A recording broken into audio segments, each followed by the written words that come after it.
कृष्णदेव राय को श्रीमद आचार्य चरणों ने एक श्लोक में वैष्णव धर्म क्या होता है समझा, उसको क्या करना चाहिए,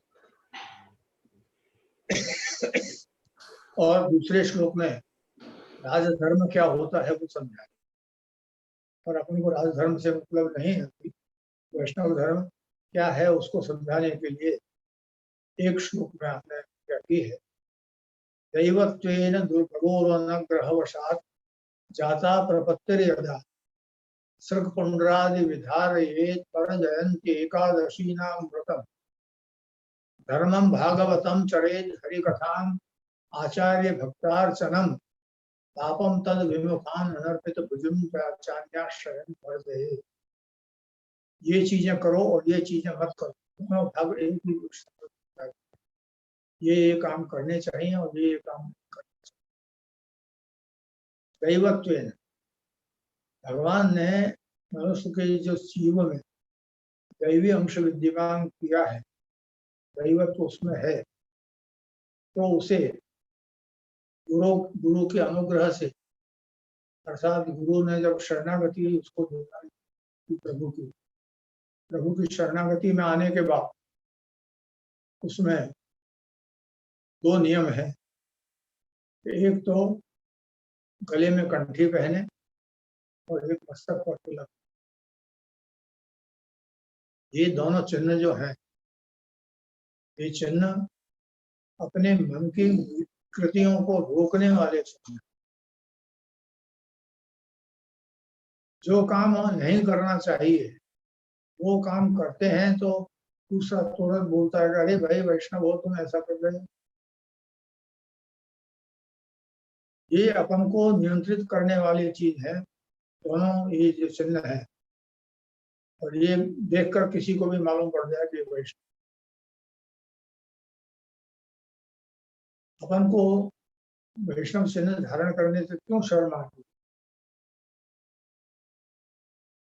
होता है। कभी कभी ऐसा एक वैष्णव हमने ऐसे भी देखे जो बड़ी ऑफिस में बैठते थे, तिलक विलक लगा के जाने में था, उनका उपहास किया जाता था। तो उन्होंने एक काम शुरू किया, जब स्नान करके आवे तब जल से तिलक करें। तिलक का चिन्ह भी नहीं दिखे और तिलक का चिन्ह लग गए। तो जल से तिलक करके भी वो रहते, लेकिन तिलक अवश्य करते। कंठी तो गले में पहन ली तो पहनी, उसको तो देखेंगे कि नहीं देखेंगे, ठीक है। लेकिन ये दोनों चीजें अपने गले में रहेंगी तो अपने मन के ऊपर नियंत्रण। और कोई भी जो काम अपन समझते हैं कि गलत है, वो गलत काम करने में अपना मन हिचकिचाएगा और अपन को मालूम होगा कि अरे ऐसा तो नहीं करना। तो ये जो चीज है दोनों, वो अपने ऊपर नियंत्रण करने। तो सब पंद्रादि विधार, ये तिलक और कंठी अपन धारण करें, ये अष्टाक्षर दीक्षा के बाद ही शुरू हो जाता। और शरणागति स्वीकार कर लें तो मैं आपका हूँ जब कह देंगे अष्टाक्षर के रूप में और पंचाक्षर के रूप, तो ये हो जाएगा कि ये वैष्णव है और उसमें दैवी अंश विद्यमान है। श्रीमद आचार्यों ने तो किस जीव के अंदर कितना दैवी अंश विद्यमान है इसका एक नाप का मीटर भी बना दिया अनुभाष्य में, और अब उसका कोई उपयोग होता नहीं, तो विस्मृत प्राय हो गया है। इसमें वो है कि किस चीज को, उस वैष्णव की क्रिया को देखकर आचार्य जी समझ सकते थे कि इसमें दैवत्व तो कितना है और कितनी अंश तक जा सकता है। क्योंकि जीवात्मा धर्म संबंध लेता है तब वो प्रारंभ शुरू करता है। पहले तो है अष्टाक्षर, ये अष्टाक्षर और गद्य मंत्र ये आपको दोनों पंचाक्षर वाले दिए क्यों है आपको? क्योंकि मनुष्य को उसके श्रेय प्राप्ति में, ऊर्ध्वगमन की श्रेय प्राप्ति में जो चीज रोग करती हैं वो दो हैं, एक अहंकार और दूसरा उसका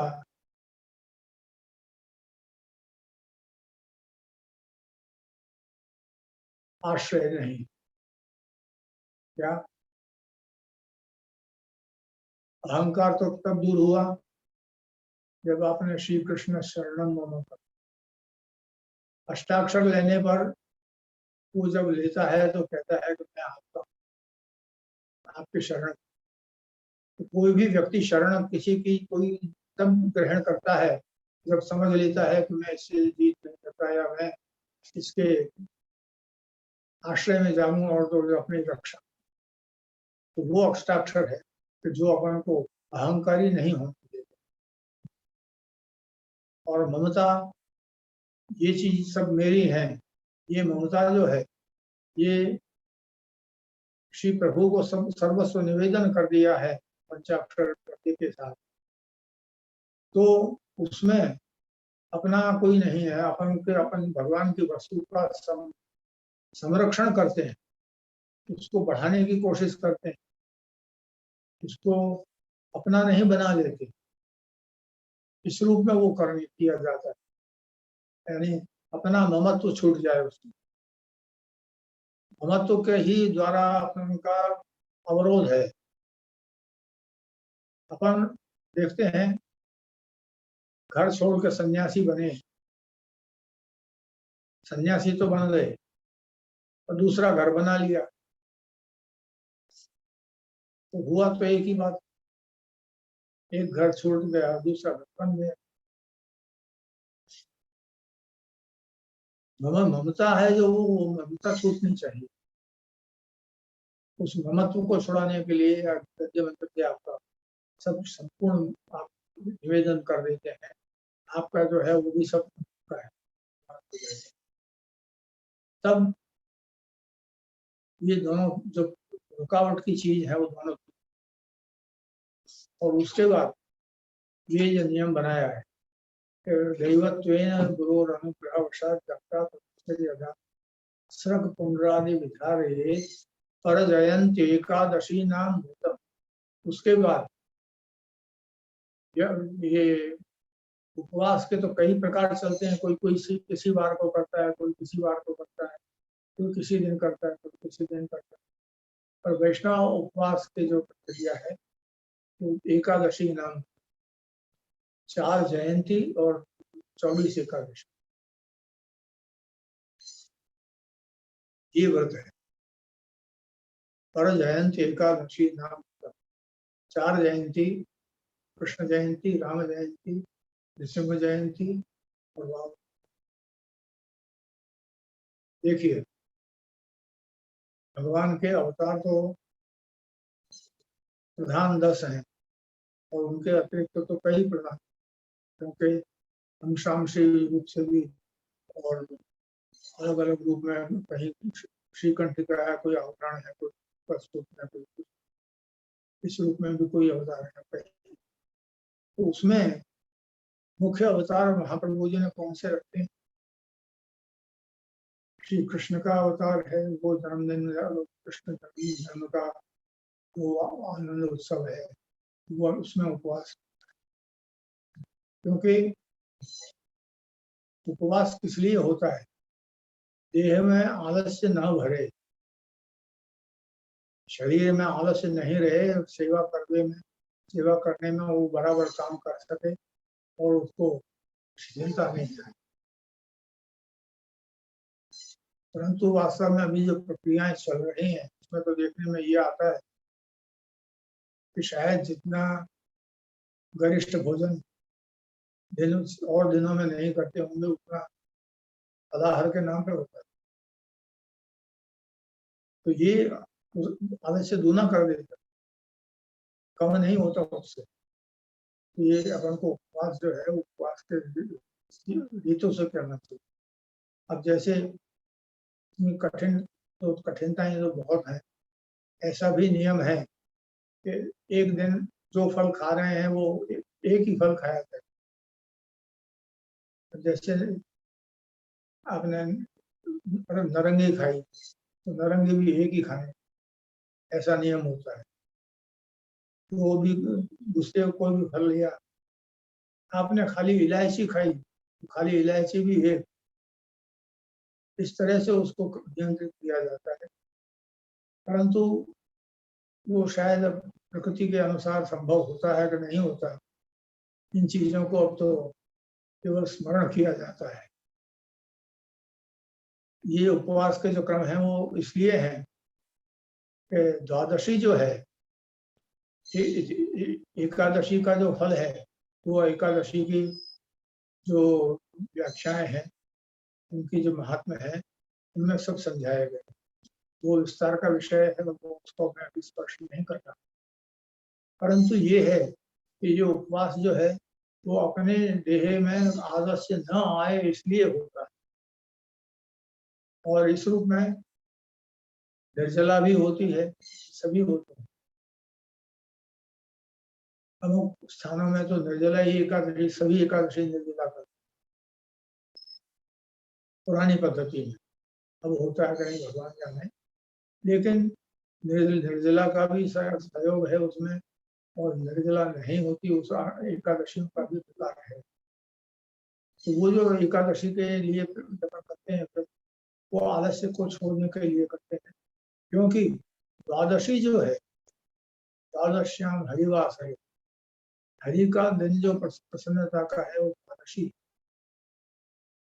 वो द्वादशी की सेवा अपन अच्छी तरह से करें, आनंद पूर्वक और अच्छी तरह से करें, आलस्य बिना करें, इसलिए एकादशी का उपवास किया जाता है। एकादशी के ये फल को लेने के लिए नहीं किया जाता है। ये सामान्य लोगों के लिए एक दृष्टि बता दी है कि इस तरह से करोगे तो लेकिन वास्तव में भगवान की सेवा में आलस्य नहीं आए और अपन पूर्ण रूप से सजाग रह करके सेवा कर सके, इसलिए एकादशी का व्रत पुष्टि मार्ग में है। और इसी प्रकार से 4 जयंतियों के व्रत को रखा है। उसमें भी 2 जयंतियों में व्रत तो पूरा रखते हैं, और 2 जयंतियों में उत्सव अंत्य पारना हो, ऐसा भी करना है। तो इन चीजों को ध्यान रख के अपन एकादशी नाम व्रतम ये सब, ताकि और कोई इस बार का व्रत किया, उस बार का व्रत किया, पुष्टि मार्ग में और कोई, ये है धर्मम भागवतम चरे, भागवत के धर्म का आचरण करो।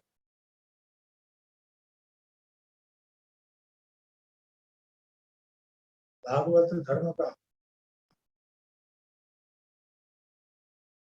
एक श्लोक में किसी ने उदाहरण दिया है, उन्होंने बताया कि इस ग्रंथ से है, ये ध्यान में नहीं है मुझे। उसमें कहा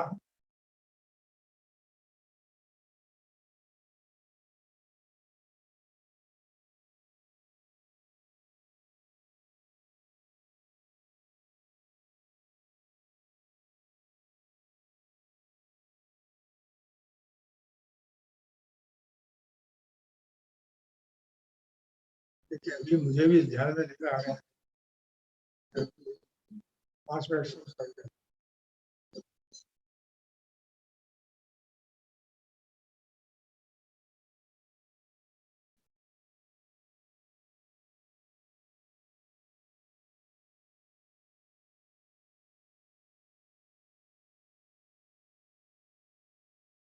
उसमें ऐसे ढंग से कहा है कि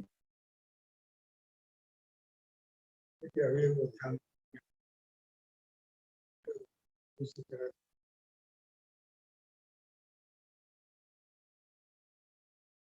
मनुष्य को अपने ऊपर संयम रखकर,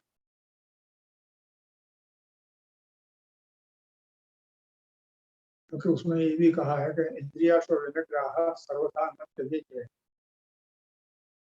ये जो क्रिया है, एक शब्द एक पंक्ति याद आ रही थी, तो उसमें ये है और धर्म अपने आचार्यों ने हमको समझाया है कि धर्म क्या है। धर्म है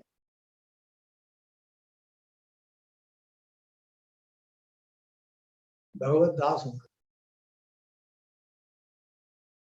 भगवान के अनुग्रह में दास।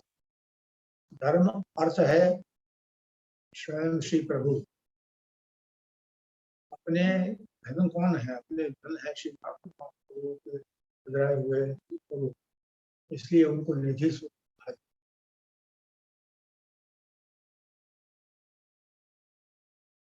और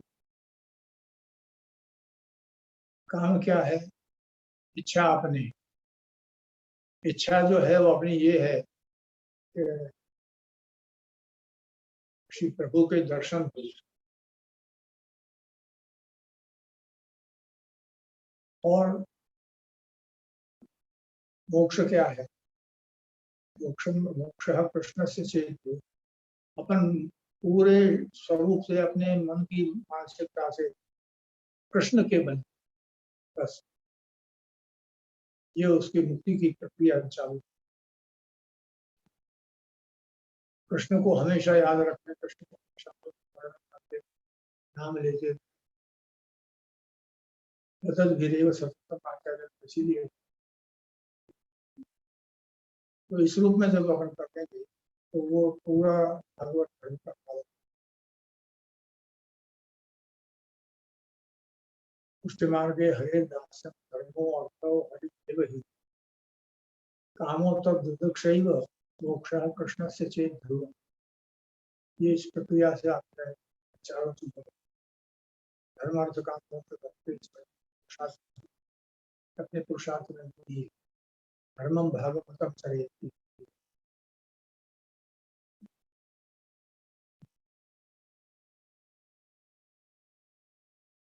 और इस प्रक्रिया से जब अपन सेवा करते हैं तब वो सेवा जो है स्वयं ही अपने आप अपन को अनुभूति कराने लगती है। धीरे धीरे उसके अनुभव होते हैं और श्री प्रभु का अनुग्रह होता है। आचार्यों ने इसे कहा है कि वो बीच में टूटी हुई नहीं, कभी की कभी नहीं की ऐसी नहीं। जहाँ अपन प्रत्यक्ष सेवा नहीं कर सकते वहाँ मानसी सेवा करते तो उसकी सेवा की क्षतिपूर्ति होता है। और मानसी जो है वो सब मानसी सब मानसी परामर्श और मानसी तक पहुंचने के लिए भी ये अभ्यास करते हैं। अपन लोग सोचते हैं कि हम बाहरगाम जा रहे हैं, ठाकुर जी को मिश्री की कटोरी और झाड़ी धर के चले जाएंगे, 2-3 दिन में आएंगे पीछे सेवा करने। ऐसा नहीं, आप झाड़ी और कटोरी रख के जाते हैं, ठीक है, वो परिश्रम हो। और जो आप जा रहे हो तो आप ठाकुर जी को अपने हृदय से निकाल कर नहीं जा सकते। वो बंदर की कहानी है ना, बंदर मगर को कहता है मेरे कलेजा तो मेरा ऊपर पेड़ पर रख दिया। ऐसी स्थिति हो जाती है। उस कलेजे को निकाल के आप चले जाते हैं तो फिर अपन रहे क्या। ये बात है कि अपन जहाँ जाते हैं वहां उनका मानसिक स्मरण किया जाए तो वो सेवा पूरी हो जाती है, खंडित नहीं होती। और नहीं करते हैं तो खंडित होती है। इसलिए यथाशक्ति सेवा करनी चाहिए। सेवा के बगैर कोई भी वैष्णव नहीं रहेगा, इस चीज को ध्यान रखना चाहिए। क्योंकि ये सेवा ही इस कलिकाल में एकमात्र वो स्थान अपन को ले जा सकती है जहाँ जाने के लिए अच्छे अच्छे महर्षिगण लालायित हैं। वहां जाने की योग्यता तब संपादित होती है जब सेवा अक्षुण्ण रहे। तो सेवा अक्षुण्ण तभी रहती है जब उनका स्मरण रहे, और स्मरण में मानसिक रूप से उनका रहती है। तो ये जो मानसी है वो अपन को एक अच्छे उस मार्ग पर ले जाती है कि जहाँ मानसी का वो है वो परामता मानसी तक पहुंचने की स्थिति हो जाती है। जैसा कि जो लक्षण बताया है कि घोड़े पर चढ़े हुए युद्ध में जा रहे हैं और यहाँ मानसी में कड़ी का डबरा हाथ में है और ठाकुर जी को चढ़ने जा रहे हैं, तो वो डबरा गिर जाता है और कड़ी कड़ी सब शरीर पर ढल जाती है कुछ नहीं, डबरा में कुछ नहीं है, डबरा भी नहीं है, पर वो केवल मन से भाव से कर रहे हैं, वहां वो सभी चीज आ गई, मानसी वो सिद्ध हो जाती है, मानसी सिद्ध हो जाती है, वो धीरे से भी एक घड़ी आधी हो गए आज, अब ये 5 मिनट से भी उतने कम कर जाएंगे, कहाँ जाएंगे, इससे ज्यादा क्या कम किया जा सकता है। लेकिन मन की दृढ़ता होनी चाहिए, और दृढ़ता होने के बाद फिर कोई अन्याश्रय की प्रक्रिया भी नहीं आ सकती। अन्याश्रय किसका होगा? आश्रय तो अपना एक ही है, जो अपने आराध्य है, उसके सिवाय कोई दूसरा आश्रय नहीं, कोई दूसरा अपना संरक्षक। अपने आश्रय को अपन जब भूल जाते हैं तभी अन्याश्रय होता है। जैसे कोई ग्रह का या कोई नक्षत्र का कोई दोष है, उसका पूजन करके उसका निवारण करना, ये तो वो चीज है कि जो जैसे वैद्य दवा देता है उसको ठीक कर, बीमारी है कुछ, उसका दोष है कुछ, उसको निवारण करना, ये उनका काम है, ये आश्रय नहीं। आश्रय किसी देवताओं का ही होता है नहीं, अपने मन की वृत्ति है आश्रय। हम ये समझ रहे हैं जैसे अभी गर्मी लग रही है बहुत ज्यादा, और गर्मी में से बाहर से धूप में चलते हुए आए, तो घर में आकर बैठे, पंखा चला के और शांति से सो बैठे, फिर कहते हैं अरे वाह, पंखे ने तो जान बचा दी। अरे आपके जीवन मृत्यु का नियंत्रण किसके पास है भाई? भगवान ने जो आपको बचा रखा है, या ये पंखा बचा? पंखा जो है आपको खाली शीत दिया, शीत दिया है, बचाया नहीं है, आपके जीवन को नहीं बचाया। जीवन को तो बचाने की अगर नहीं होती तो आप कभी मुक्ति ही होता। जिसका जीवन को बचा देते हैं वो बड़े बड़े एक्सीडेंटों में भी बच सकता है, नहीं भी बच सकता तो साधारण गति में भी। ये चीज भगवान के हाथ, इस चीज को अपन माने कि ये कर रहा है, ये से मुझे शांति हो गई, ये देवता मुझे ठंडक देगा, तो वो आश्रय है। देवता को नमस्कार करने से आश्रय नहीं होता है, तो वंदन है, केवल स्वागत। अपने से बड़ा कोई भी आता है तो उसको नमस्कार करना चाहिए, और नमस्कार करना कभी आश्रय नहीं होता, वंदन होता है, बड़े का सत्कार होता है, अपने से जो भी बड़ा है उसका सत्कार करना।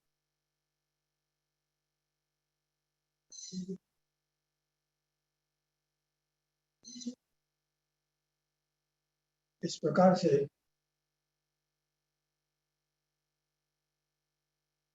जो अपन सेवा करते हैं, दैवत्वेन गुरोर अनुग्रहवशात् प्राप्त श्रुत पुंडरादि विधारयेत पर जयंती एकादशी नाम धर्मम भागवतम चरे, वो भी कह दिया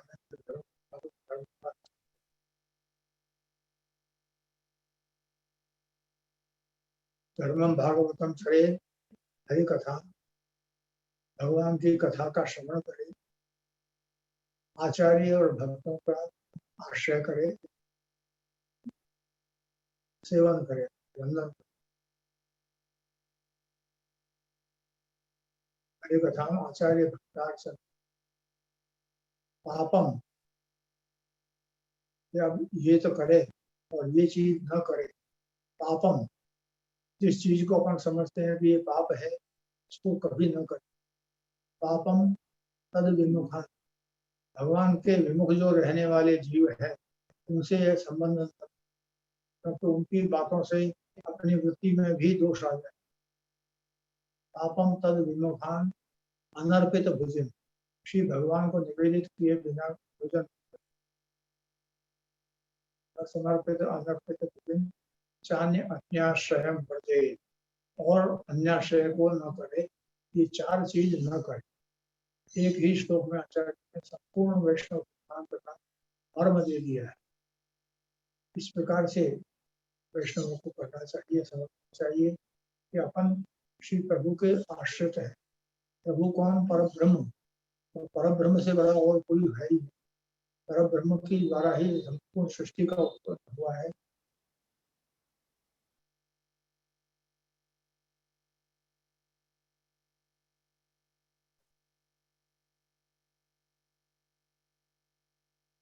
ये दूसरी बात है कि अनेक अनेक अलग अलग वैष्णव के आचार्यों के और जो विविध सिद्धांत है उनमें कहीं कहीं मतभेद सा नजर आता है। तो एक्चुअली मतभेद नहीं है, वो और कुछ समझ पूर्वक ही दिया गया है।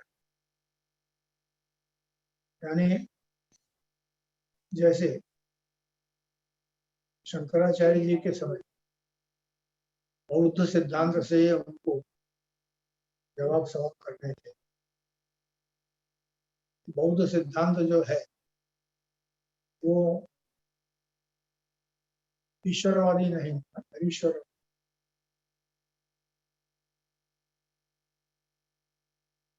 और उसमें जो माया के रूप में आपने शंकराचार्य है, वो माया अपन को ये कह दें कि वो कौन है भगवान बतलाओ, तो वो माया की छड़ यवनी काम है, पर्दे में दिमाग है, इसलिए तो दिखाई नहीं दे।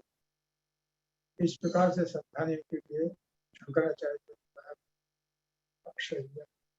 ऐसे सभी आश्रयों के यहाँ, आचार्यों के यहाँ मानसिक मतभेद नहीं है, कारणवश मतभेद से कुछ कहे नहीं, उनको समझ करके ही लोग कर।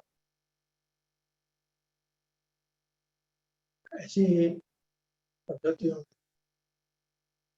में एक बात जरूर कहना चाहता हूँ कि अपन लोग इतना समझ रखें कि समाज में रहना होता है और सामाजिक लोगों से मिलना जुलना होता है, तो उसमें कई प्रश्न क्या उठते हैं। तो वो अपन को समझ कर, जैसे एक तो पहली बात तो ये कि आपको प्रसाद किसका ले, प्रसाद और महाप्रसाद दोनों में बहुत अंतर है।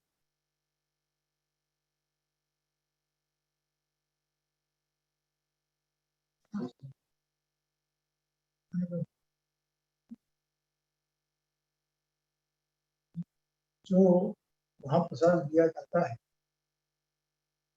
वो ऐसे ही देवताओं का होना चाहिए कि जो वास्तविक रूप से विद्यमान हो और जो वैष्णव प्रदान करने वाले। दूसरी बात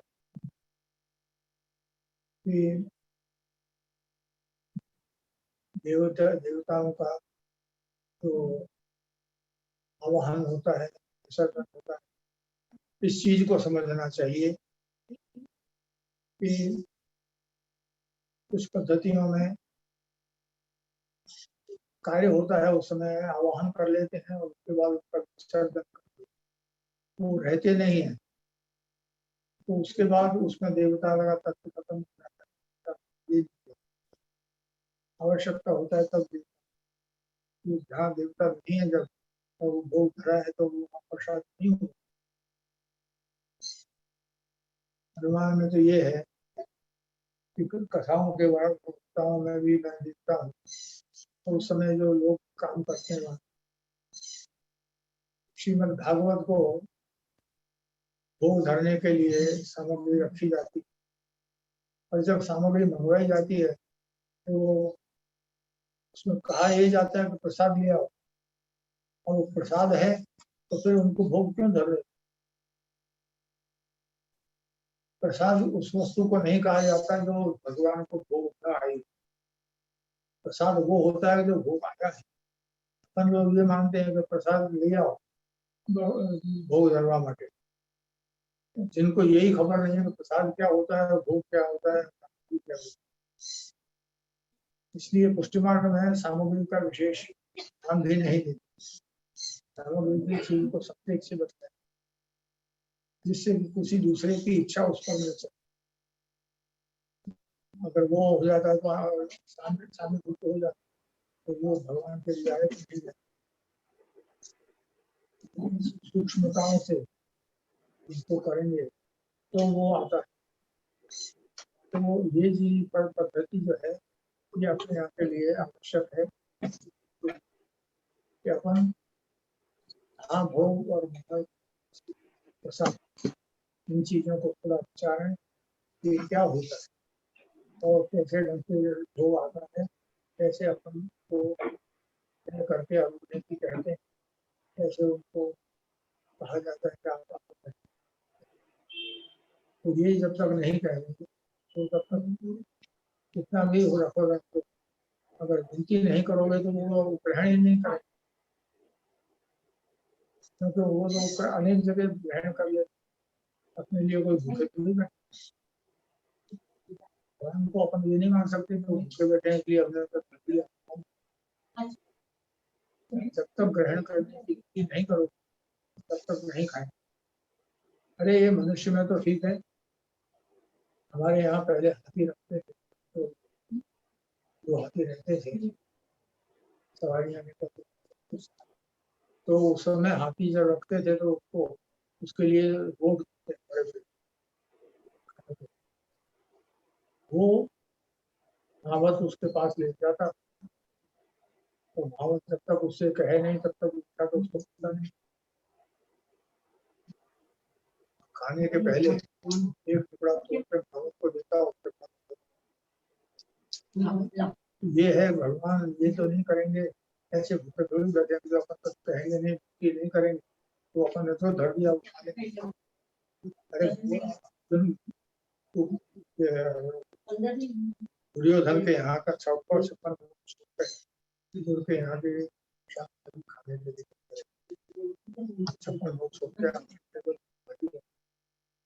तो वो उनको अपने हिमासनम से निरासन है, भूषणम कौशलभूषण लक्ष्मी कलशाय किमस्ति दे।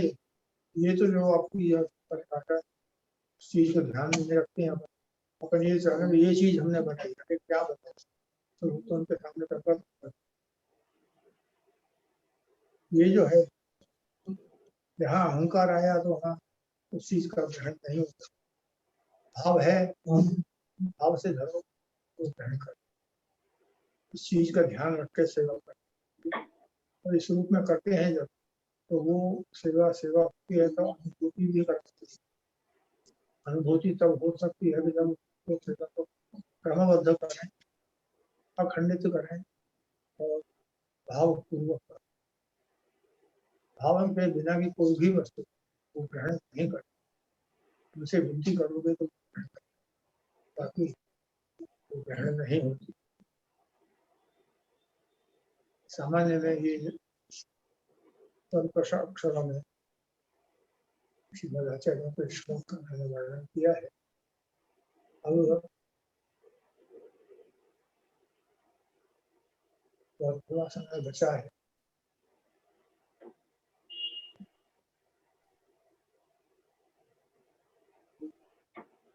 उसमें थोड़ी सी एक बात और है,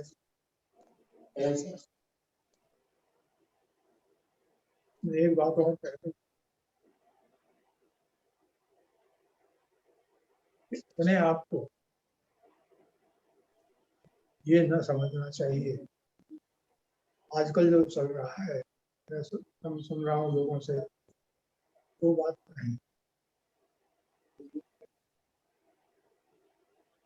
कई लोग हमसे आकर पूछते हैं कि हम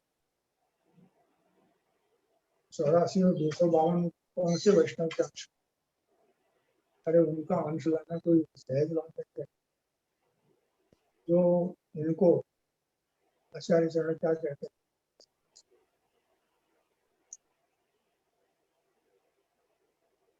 तादृशी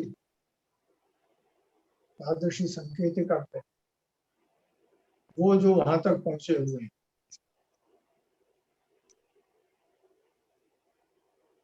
तादृशी वैष्णव ने का मतलब है कि जो भगवान की उस सीमा तक पहुंचे हुए हैं, केवल चरणाश्रय भक्ति नहीं परंतु वदनाश्रय भक्ति तक। तो उनके लिए अपन ये कहें कि हम कौन से अंश में हैं, अरे उस अंश को पकड़ने के लिए तो बहुत कुछ करना चाहिए। वो अंश है और बाहर कुछ कर रहे हो, विचित्र बात है। वो अंश कहाँ से आता है? ऐसा नहीं होना चाहिए, वरना उस रूप में चले तो सही। पहले मर्यादी भक्त वैष्णव होते थे, आजकल तो प्राय दर्शक नहीं होते। पहले एक एक गाँव में 10-10, 15-15, 20-20 मर्यादा वैष्णव, मर्यादी वैष्णव। मर्यादा का मतलब ये है जो मर्यादा का खाने वाले नहीं, पुष्टि मार्ग की मर्यादा का पालन कर, वो मर्यादित है। वो पुष्टि मार्ग की मर्यादा का पालन, और जो पुष्टि मार्ग की मर्यादा का पालन करते हैं तो उनकी विशेषता कहाँ तक है ये आप देखिए। सबके प्रकार को श्रीमद आचार्यों ने जहाँ समझाया है, वहाँ एक बात समझाई उन्होंने कि 4 प्रकार के लिए जीवों के लिए अलग अलग 4,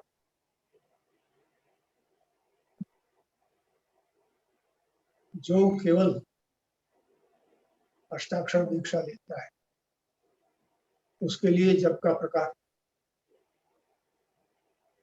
जो अष्टाक्षर दीक्षा भी लेता है और ब्रह्म संबंध भी ले लेता है परंतु अपरस में कोई जप नहीं करता, उसके जप का प्रकार, और जो अपरस में जप करता है उसका 3 प्रकार ये हुए। अब चौथा प्रकार है वो श्री वल्लभ वंश के गोस्वामी बालक, और जो वल्लभ वंश के गोस्वामी बालकों के लिए प्रकार है वो ही प्रकार मर्यादी वैष्णवों के लिए, अर्थात जो वैष्णव पद की मर्यादा का पालन करे उसके, केवल नाम के नहीं काम के, इससे तो वो जो प्रक्रिया है उसको जो पालन करने वाला तो वो वहां तक पहुंचता है, उसको हर एक को नहीं होती। अहंकार करके हम कहते हैं कुछ भी हमको दिया तो ठीक है,